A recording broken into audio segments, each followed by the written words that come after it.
दोस्तों नमस्कार, मैं राजकुमार मौर्य। आप देख रहे हैं प्रखर इंडिया यूट्यूब चैनल। 2024 के लोकसभा चुनाव को लेकर 2 चरण की वोटिंग समाप्त हो गई है। पहले चरण में 8 लोकसभा सीटों पर, दूसरे चरण में 8 लोकसभा सीटों पर, लेकिन तीसरे चरण में उत्तर प्रदेश की 10 लोकसभा सीटों पर चुनाव होगा 7 मई को। 7 मई को जो चुनाव होगा उसका आकलन, जिसको आप सर्वे कह सकते हैं, ओपिनियन पोल कह सकते हैं, आंकड़ा कह सकते हैं, इस वीडियो में आप देखिए। 10 सीटें कौन कौन सी हैं पहले जान लेते हैं। 10 सीटों में है संभल, हाथरस, आगरा, एटा, आंवला, मैनपुरी, फिरोजाबाद, बदायूं, फतेहपुर सीकरी और बरेली। इन 10 सीटों में समाजवादी पार्टी कितनी सीटों पर चुनाव जीतेगी और कितनी सीटों पर भारतीय जनता पार्टी चुनाव जीतेगी, आप इस वीडियो के माध्यम से समझ पाएंगे आसानी के साथ। सबसे पहले नंबर पर आता है संभल लोकसभा की सीट। संभल लोकसभा सीट पर समाजवादी पार्टी ने जियाउर रहमान वर्क को टिकट दिया है। भारतीय जनता पार्टी ने सैनी को टिकट दिया है।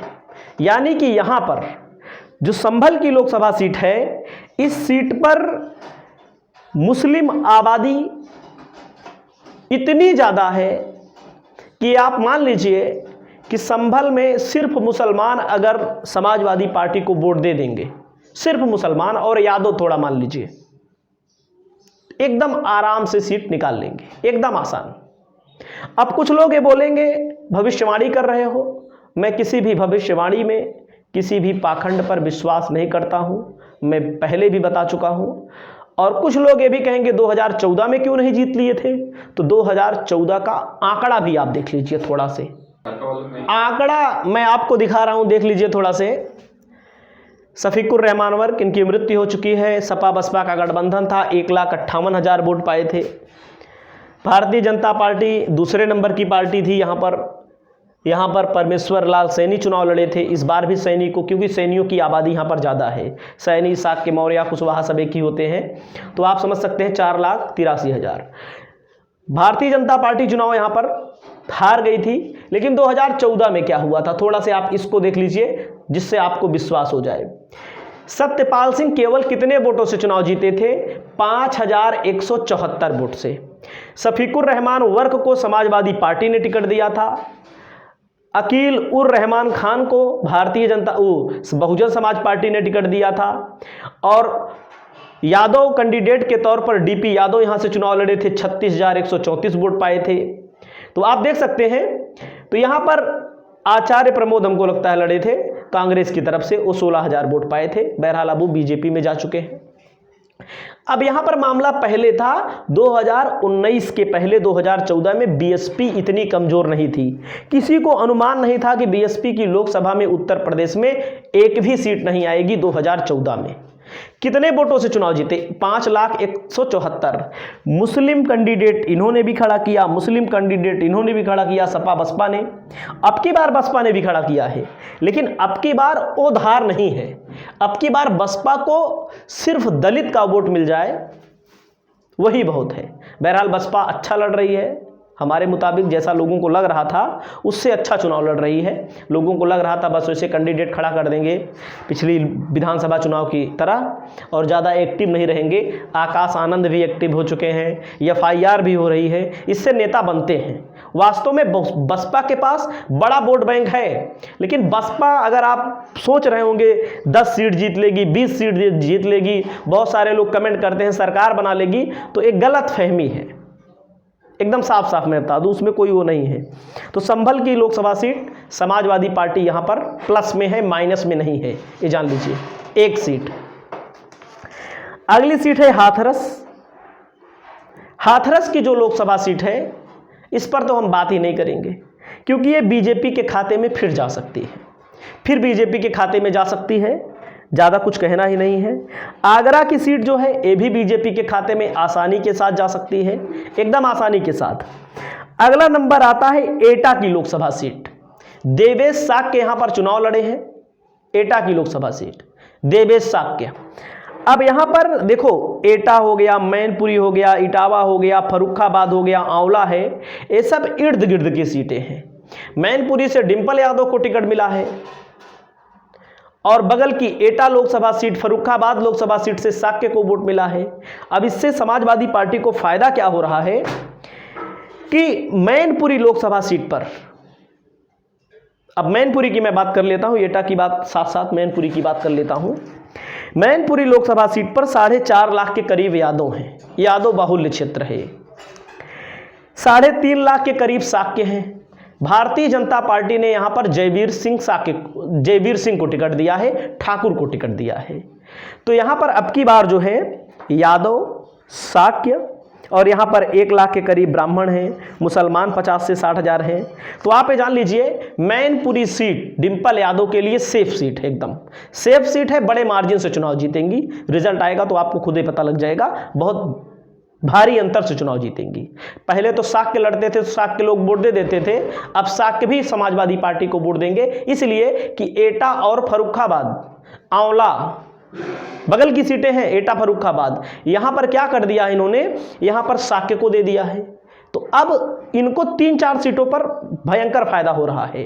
एटा भी जीत लेंगे, मैनपुरी तो जीतेंगे ही, फर्रुखाबाद बहरहाल इस चरण में नहीं है, अगले चरण में है। फर्रुखाबाद तो जीत लेंगे। उसके पीछे कारण है कि वर्तमान सांसदों के प्रति एंटी इनकम्बेंसी, उसके अलावा मजबूत नेता को इन्होंने टिकट दिया है। तो आप समझ लीजिए जनता वोट देगी। और एटा का ये हाल रहेगा, एटा में मुसलमान, यादव और शाक्य का कॉम्बिनेशन प्लस छोटी छोटी जातियां जो समाजवादी पार्टी को लोग चाहते हैं, कांग्रेस को लोग चाहते हैं। तमाम मुद्दे हैं देश में, मुद्दा विहीन चुनाव तो हो नहीं रहा है, मुद्दे हैं, लोग बोल भले नहीं रहे हैं, कहीं ना कहीं लोग दबी जुबान ये तो कह ही रहे हैं कि जो सांसद जी हैं, मोदी योगी के खिलाफ उतना बड़ा गुस्सा नहीं है, जो सांसद है उनके खिलाफ है, मोदी योगी के खिलाफ भी है गुस्सा, लेकिन उतना बड़ा नहीं है कि एक सरकार को उखाड़ के फेंक दो। लेकिन उत्तर प्रदेश में इन सीटों पर फायदा हो रहा है। अगली सीट की बात मैं करता हूं, आंवला की लोकसभा सीट। आंवला की लोकसभा सीट है मौर्य, नीरज मौर्य को टिकट मिला है, मुस्लिम और यादव, 3 का कॉम्बिनेशन बहुत अच्छा है। आज से नहीं, पहले से भी समाजवादी पार्टी पहले क्या करती थी, कुल यादवों को खड़ा कर देती थी, कुछ ऐसे लोगों को खड़ा कर देती थी जिनका वोट समाजवादी पार्टी को वास्तव में उनके समाज का वोट नहीं मिलता है, तो गलतियां हो जाती थी। और यहां पर आंवला की लोकसभा सीट भी समाजवादी पार्टी आसानी से निकाल सकती है। अगली मैं बात करता हूं फिरोजाबाद की सीट। फिरोजाबाद पर आते हैं तो यादव और मुस्लिम मिला करके यहां पर बन जाते हैं 6.5 लाख वोट। यादव और मुसलमान 6.5 लाख वोट बन जाते हैं। बाकी निषाद, ठाकुर, ब्राह्मण और गैर ओबीसी जातियां हैं जो बहुतायत हैं।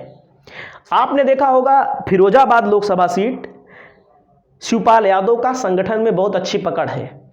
फिरोजाबाद हो, बदायूं हो, मैनपुरी हो, तो पिछली बार 2019 में शिवपाल यादव के ना रहने के कारण, शिवपाल यादव के फिरोजाबाद में निर्दलीय चुनाव लड़ जाने के कारण, नहीं अपने पार्टी से, फिरोजाबाद का थोड़ा आंकड़ा मैं दिखा देता हूं तो आपको खुद समझ में आ जाएगा, क्योंकि मैं आंकड़ों पर यकीन करता हूं।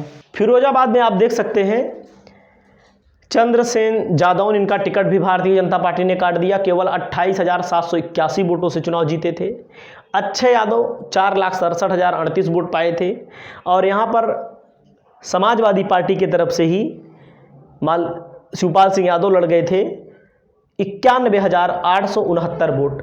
अब आप समझ सकते हैं इस सीट पर बीजेपी वीक पॉइंट पर अब की बार चली जाएगी। 2014 में देख लीजिए अक्षय यादव चुनाव जीते थे जब अलग अलग पार्टियां चुनाव लड़ी थी।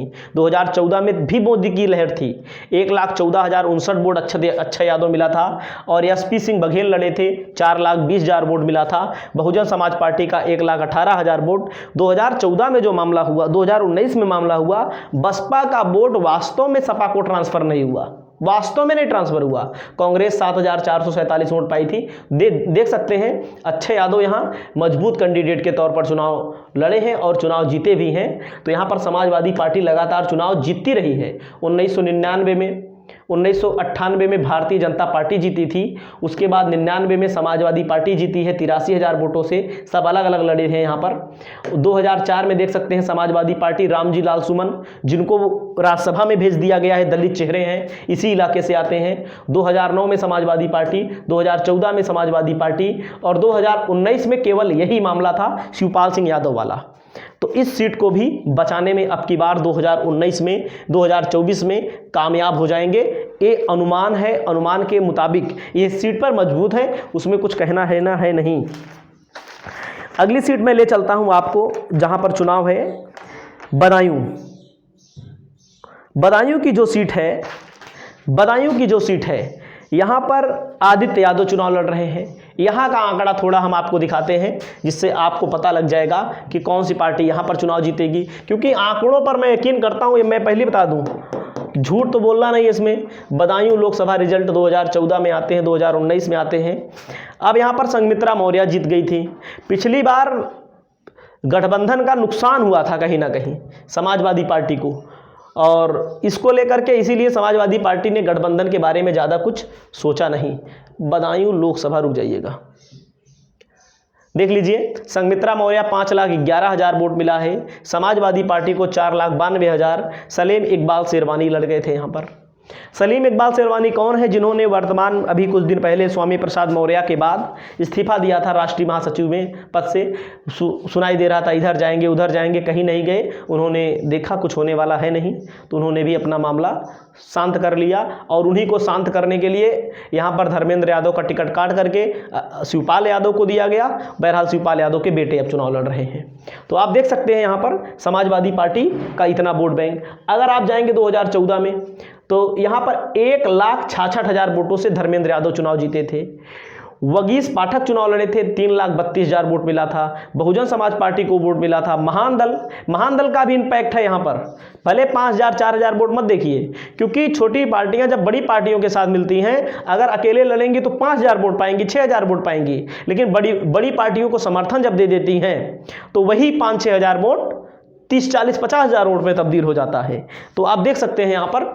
और यहाँ पर 2009 में भी देख लीजिए, 2009 में भी धर्मेंद्र यादव 32,000 वोटों से चुनाव जीते थे। बहुजन समाज पार्टी 2 नंबर पे, कांग्रेस 3 नंबर पे, जनता दल 4 नंबर पे, भारतीय जनता पार्टी दिखाई नहीं दे रही है। चलिए ठीक है, यहाँ पर एक मैंने आपको बता दिया यहाँ पर। अब आप आइए कहाँ पर, एक एक सीट हम आपको बता रहे हैं एकदम बेहद सरल तरीके से। अगली सीट भैया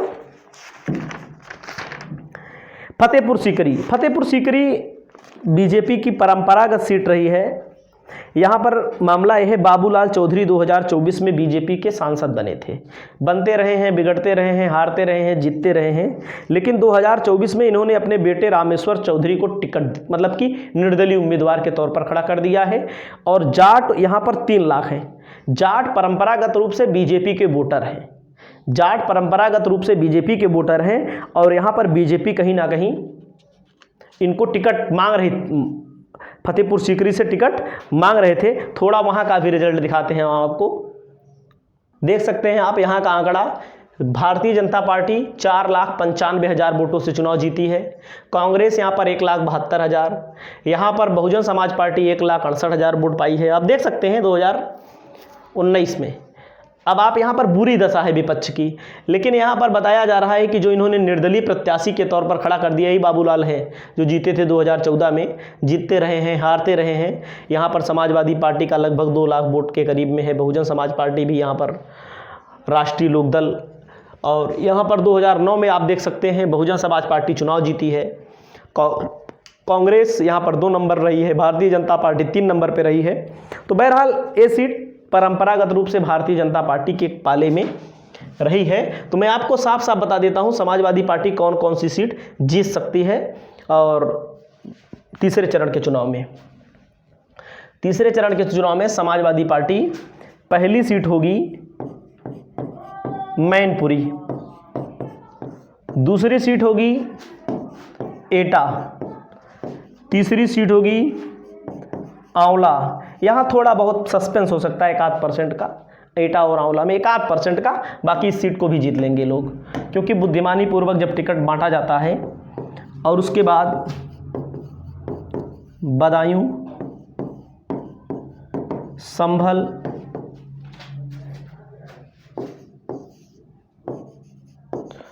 फिरोजाबाद, 7वें नंबर पर बरेली में लड़ाई होगी। बरेली में भैया लड़ाई होने वाली है। लड़ाई का मतलब होता है यहाँ पर बरेली में संतोष गंगवार को टिकट दिया गया था। संतोष गंगवार का 8 बार के सांसद रहे हैं, उनका टिकट काट दिया गया उम्र का हवाला दे करके। तमाम ऐसे लोगों को टिकट दे दिया गया जो अपने क्षेत्र में रहते ही नहीं, अपने लोगों का काम ही नहीं करते हैं। हेमा मालिनी जैसी लोगों को टिकट दे दिया गया। लेकिन यहाँ पर संतोष गंगवार का टिकट काटना कहीं ना कहीं बीजेपी के लिए भारी पड़ सकता है। प्रवीण सिंह एरेन 2009 में भी यहाँ से सांसद चुने गए हैं कांग्रेस के टिकट पर। और यहाँ पर जो फिक्स सीट मान लीजिए मैनपुरी, एटा, आंवला, बदायूं, संभल, फिरोजाबाद, 6 सीट तो पक्का जीतेंगे लगभग। अब इसमें बरेली में लड़ाई में है, कांटे की टक्कर में है। फतेहपुर सीकरी में भी लड़ाई में है सीटें, ये कांटे की टक्कर में है। और यहाँ पर और कौन सी सीट बच रही है? आगरा बीजेपी जीत लेगी, हाथरस भी बीजेपी जीत लेगी हमारे अनुमान के मुताबिक। आपकी जो भी राय हो आप अपनी राय जरूर बताइए। इस वीडियो को यहीं पर समाप्त करते हैं। नमस्कार।